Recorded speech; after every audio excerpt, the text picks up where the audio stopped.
দেখছেন এই মুহূর্তে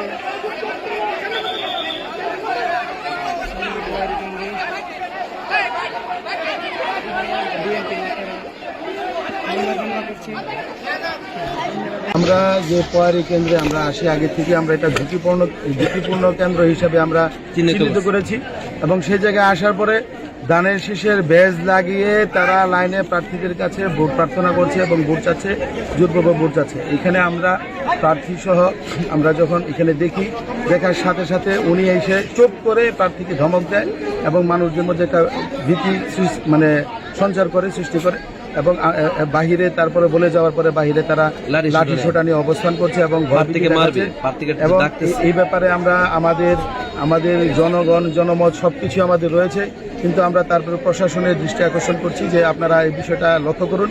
আমাদের জনবল সাধারণ মানুষজন তারাও যদি খেপে যায় তাহলে এটা একটা দুর্ঘটনার সৃষ্টি হবে। এই জন্য আমরা প্রশাসনের দুজনের দৃষ্টি আকর্ষণ করছি।